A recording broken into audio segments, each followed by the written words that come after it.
आज मैं सदन को एक कहानी सुनाना चाहता हूँ। कहानी का शीर्षक है चौथी पास राजा। मेरी कहानी में रानी नहीं है। ये एक महान देश की कहानी है। एक बहुत महान देश था। आज मैं सदन को एक कहानी सुनाना चाहता हूँ। कहानी का शीर्षक है चौथी पास राजा। आपने बचपन में राजा रानी की बहुत कहानियां सुनी होंगी। मेरी कहानी में रानी नहीं है।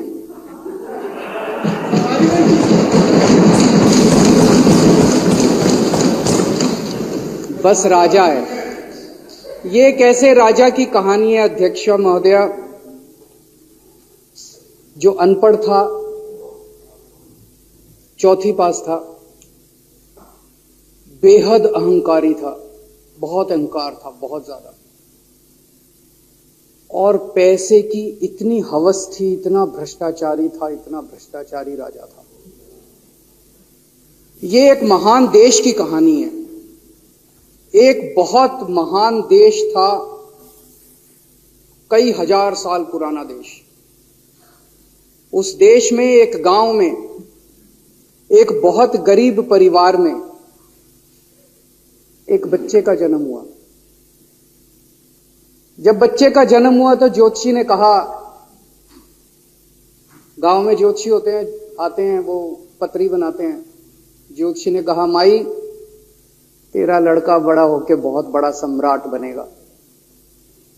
माई को यकीन नहीं हुआ, मेरा इतने गरीब हूं मैं, कहां से मेरा बेटा सम्राट बनेगा। तो उसने कहा, नहीं, तेरे बेटे के ग्रह बताते हैं तेरा बेटा बहुत बड़ा सम्राट बनेगा। बेटा धीरे धीरे बड़ा होने लगा। स्कूल, गांव का ही स्कूल था, स्कूल जाता था। उसका पढ़ने वढ़ने में मन नहीं लगता था। तो चौथी के बाद उसने किसी तरह से चौथी करी। चौथी के बाद उसने स्कूल छोड़ दिया। गांव के पास एक रेलवे स्टेशन था।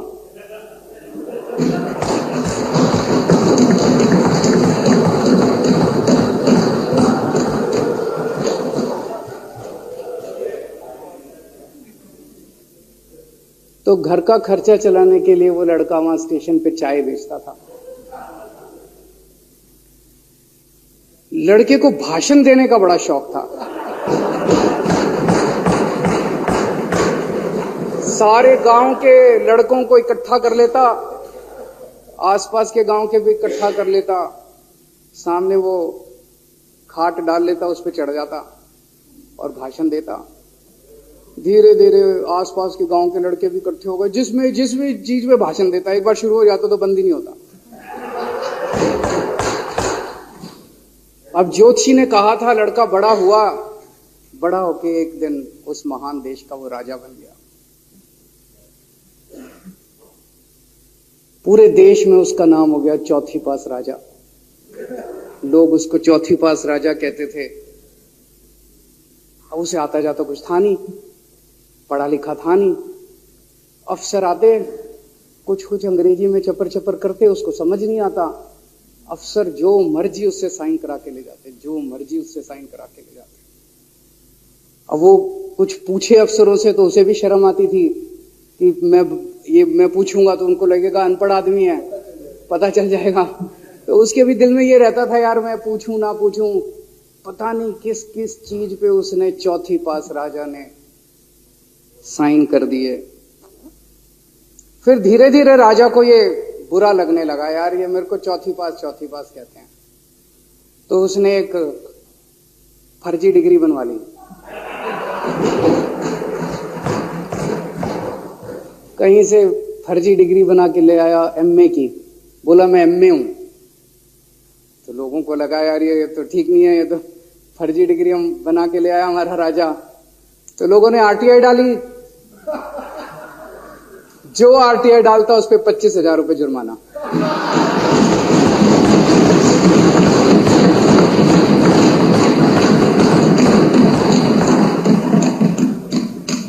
आपके नेता की बात नहीं कर रहा। आप लोग भी हंस सकते हो। कुछ लोग गए चौथी पास राजा के पास। बोले जी एक बड़ा धांसू आइडिया लेके आए हैं। बोले बताओ। बोले जी नोटबंदी कर दो, भ्रष्टाचार खत्म हो जाएगा देश से। तो उसने कुछ पूछा, उसे कुछ समझ नहीं आया राजा को क्या कह रहे हैं क्या नहीं, पर उसे लगा यार कुछ धांसू आइडिया होगा। उसने एक दिन रात को 8 बजे टीवी चैनलों पे जाके नोटबंदी कर दी। बोला सारे नोट बंद। पूरे देश में हाहाकार मच गया, तड़प गए लोग, धंधे बंद हो गए, दुकानें बंद हो गई, लोग बेरोजगार हो गए, बुरा हाल हो गया पूरे देश। लंबी लंबी लाइनें लग गई पूरे देश के अंदर। लोगों ने जाके उसको कहा जी नोटबंदी कर दो, आतंकवाद खत्म हो जाएगा। ना आतंकवाद खत्म हुआ, ना भ्रष्टाचार खत्म हुआ, देश बर्बाद हो गया। वो महान देश जिसका वो राजा बना था, वो देश 10 साल 15 साल 20 साल पीछे चला गया उस नोटबंदी से, उस चौथी पास राजा की वजह से। एक दिन कुछ लोग गए उस राजा के पास, बोले जी खेती खूब बड़ी हो जाएगी, ये किसानों के कानून पास कर दो। अब उसको कुछ अकल नहीं थी राजा को, अनपढ़ राजा था। उसने साइन कर दिए, 3 काले कानून पास हो गए किसानों के। पूरे देश के किसान सड़कों पे, जगह जगह मोर्चे, 750 किसानों की मौत हो गई 1 साल के अंदर। अंत में राजा को वो कानून वापस लेने पड़े। इससे पहले एक और राजा आया था, मोहम्मद बिन तुगलक। वो भी ऐसे ही करता था, कभी उसने देश की राजधानी बदल दी, कभी बोला मैं चमड़े के सिक्के बनाऊंगा। उसी तरह से ये था अनपढ़ राजा, कुछ भी कर देता था। अब राजा को एक दिन लगा यार मैं तो राजा बन गया, पता नहीं कितने दिन रहूंगा। तो उसकी गरीबी में जो जीवन उसने जिया था, उसे लगा यार पैसे तो कमाने चाहिए। पैसे कैसे कमाऊं? पैसे कमाऊंगा तो जनता में छवि खराब होगी। तो उसने अपने एक दोस्त को बुलाया और उस दोस्त को बोला कि ऐसा करते हैं कि मैं तो राजा हूं, सारे सरकारी ठेके तेरे को दिलाऊंगा, सारी कंपनियां तेरे को दिलाऊंगा, सरकारी पैसा तेरे को दिलाऊंगा, नाम तेरा पैसा मेरा। तेरे को पूरे उस पे 10% कमीशन तेरे को मिलेगा, सारा पैसा मेरा। दोस्त मान गया। दोस्त को क्या था, फ्री में पैसा मिल रहा था, दोस्त मान गया। उसके बाद दोनों ने मिलके जो देश को लूटा। इतनी महंगाई हो गई पूरे देश में। पहले गैस 400 रुपए सिलेंडर होती थी, चौथी पास राजा के आने के बाद 1100 रुपए सिलेंडर हो गई। पहले पेट्रोल 71 रुपए होता था, 97 रुपए हो गया। पहले डीजल 57 रुपए होता था, 90 रुपए लीटर हो गया। जब पेट्रोल के दाम बढ़ गए, डीजल के दाम बढ़ गए, तो सारी चीजों के दाम बढ़ गए देश के अंदर। हाहाकार मच गया। सब चीजों पे इसने और इसके दोस्त ने कब्जा। दूध पहले 46 रुपए होता था, 66 रुपए लीटर हो गया। बच्चों को माएं दूध पिलाने लायक नहीं बची, घरों के अंदर छोटे छोटे बच्चों के दूध छीन लिए इसने राजा ने। सरसों का तेल 90 रुपए लीटर होता था, 214 रुपए हो। बताओ, धीरे धीरे पूरे देश में हाहाकार मच गया। लोग अब राजा के खिलाफ आवाज उठाने लगे, लोग उसके खिलाफ बोलने लगे। तो राजा ने कह दिया जो मेरे खिलाफ बोलेगा पकड़ के जेल में डाल दो। एक के बाद एक राजा ने लोगों को पकड़ पकड़ के जेल में डालना शुरू कर दिया। किसी ने राजा का कार्टून बना लिया, उसको भी जेल में डाल दिया। किसी ने राजा का नाम गलत ले दिया, उसको भी जेल में डाल दिया। किसी टीवी चैनल वाले ने राजा के खिलाफ लिख दिया, उसको भी पकड़ के जेल में डाल दिया। किसी जज ने राजा के खिलाफ कोई ऑर्डर कर दिया, उसको भी पकड़ के जेल में डाल दिया। ना जजों को छोड़ा, ना पत्रकारों को छोड़ा, ना मीडिया को छोड़ा, ना व्यापारियों को छोड़ा, ना उद्योगपतियों को, किसी को नहीं छोड़ा। राजा ने पकड़ पकड़ के उसने चौथी पास राजा ने सबको जेल में डालना चालू कर दिया। एक महान देश कहां से कहां पहुंच गया। उसी देश के अंदर एक छोटा सा राज्य था, उस राज्य का एक मुख्यमंत्री था।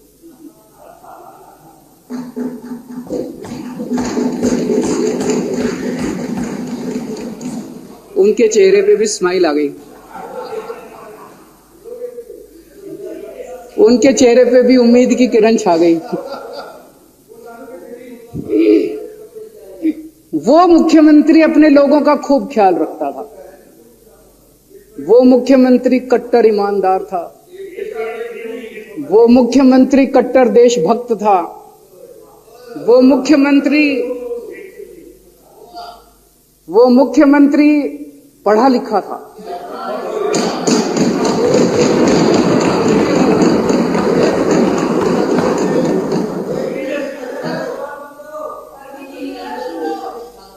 उस मुख्यमंत्री ने अपने लोगों को महंगाई से छुटकारा दिलाने के लिए बिजली मुफ्त कर दी।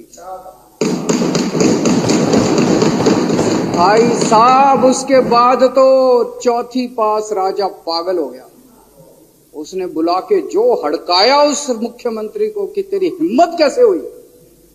उसे लगा राजा ने तो सारी बिजली कंपनियों पे कब्जा कर रखा था। उसे लगा अगर ये बिजली मुफ्त करने लग गया तो बाकी देश में तो मेरा बेड़ा गर्क, मेरी बिजली कंपनियां लुट जाएंगी, ऐसे कैसे चलेगा। उसने उसको कहा खबरदार, तूने बिजली मुफ्त की। मुख्यमंत्री नहीं माना। धीरे धीरे उस मुख्यमंत्री ने अपने गरीबों के स्कूल ठीक करने चालू कर दिए। तो राजा ने उसको बुला के और हड़काया। राजा बोला ये क्या कर रहा है तू, स्कूलों के में बच्चों को पढ़ाता है, तू स्कूल खोल रहा है, ये बंद कर, ये सब, ये नहीं चलेगा इस देश का। वो नहीं माना मुख्यमंत्री। फिर उसने मुख्यमंत्री ने सबके इलाज मुफ्त कर दिया, सबके लिए शानदार मोहल्ला क्लिनिक खोल दिए, इलाज मुफ्त कर दिया। राजा तो बिल्कुल ही पागल हो गया। धीरे धीरे जनता को पता चला कि राजा कैसा है। एक दिन लोगों ने उस राजा को उखाड़ के फेंक दिया।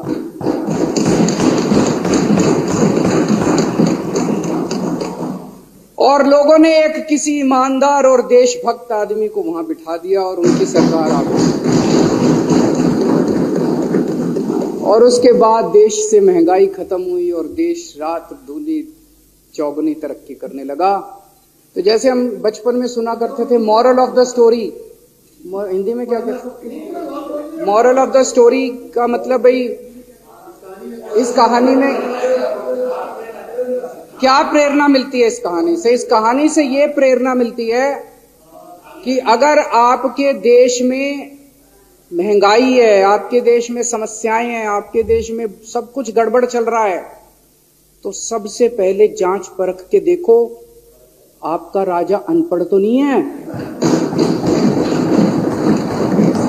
अगर आपके देश में सब गड़बड़ चल रहा है, बेरोजगारी है, बहुत सारी समस्याएं हैं, जरा देखो राजा, आपके राजा को कोई दोस्त तो नहीं है।